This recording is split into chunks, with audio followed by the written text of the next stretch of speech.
کوئی ایسا حساب دان، کوئی ایسا جینیس جو گزرا ہو اور جس کو یہ معلوم ہو، یا کوئی آئے گا تو جس کو یہ معلوم ہوگا کہ مخلوقات کی کل تعداد کتنی ہے.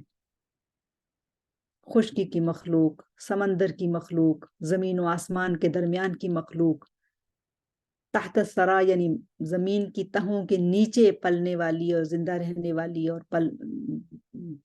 جو موجود ہے اس میں مخلوق، نباتات کی دنیا، جمادات کی دنیا، ذرات اور خلیے، آخر کس کس کو شمار کیا جائے، اور کوئی اس کو شمار نہیں کر سکتا. اتنی بڑی تعداد جو کہ کاؤنٹ لیس ہے، انفینٹی، اس کو بیان کر دیا اللہ کے رسول صلی اللہ علیہ وسلم نے اپنی زبان مبارک سے اور اپنے اس علم سے جو اللہ تعالیٰ نے ان کو عطا کیا تھا، اتنے خوبصورت انداز میں کہ سبحان اللہ و بحمدہ عدد خلقہ، مخلوق کی تعداد کے برابر میں اللہ تعالیٰ کی تسبیح و تقدیس بیان کرتی ہوں.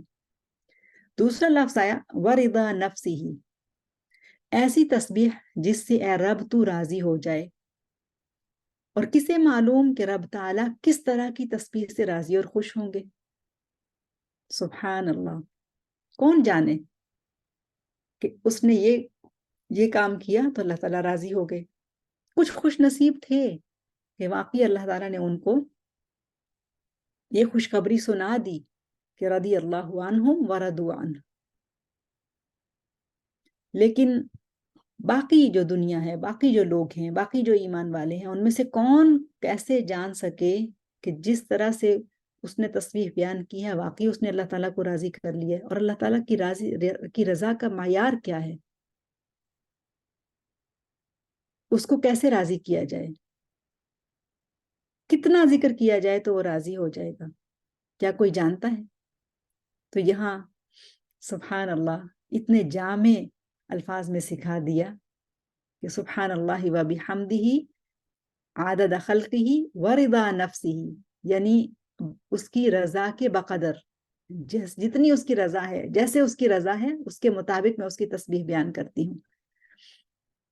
اور جب رب راضی ہو جائے تو وہ اپنے بندوں کو بھی راضی، خوش اور مطمئن کر دیتا ہے. اس پر ہمیں اطمینان ہونا چاہیے.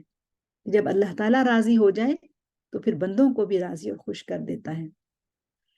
وزینت عرشہ،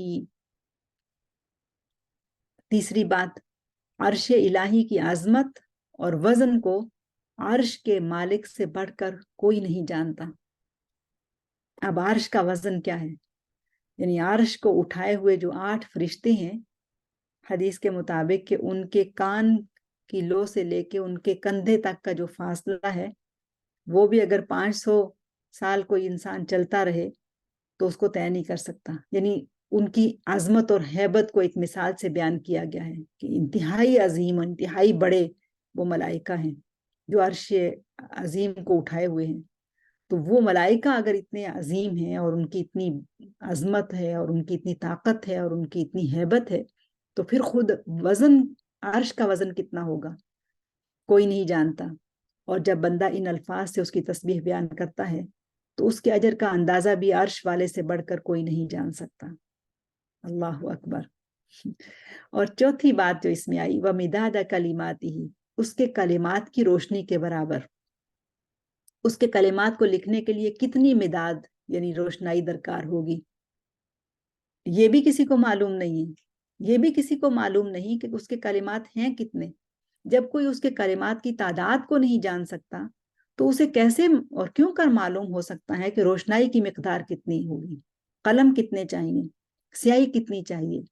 اور سبحان اللہ، اب ذرا اس سورہ لقمان کے آیا نمبر 27 ہے، اس پہ غور کیجئے کہ اس بات کو بھی، کیا اس آیت کے اوپر غور کر کے کیا یہ کلام کسی اور کا ہو سکتا ہے؟ اللہ تعالیٰ کا یہ کلام کتنا پاورفل ہے، جس میں فرمایا وَلَوْ أَنَّمَا فِي الْأَرْضِ مِنْ شَجَرَةٍ أَقْلَامٌ وَالْبَحْرُ يَمُدُّهُ مِنْ بَعْدِهِ سَبْعَةُ أَبْحُرٍ مَا نَفِدَتْ كَلِمَاتُ اللَّهِ. اب کلمات کتنے ہیں یہ اس کی بات ہو رہی ہے. ان اللہ عزیز حکیم، کہ زمین میں جتنے درخت ہیں اگر وہ سب کے سب قلم بن جائیں، اور سمندر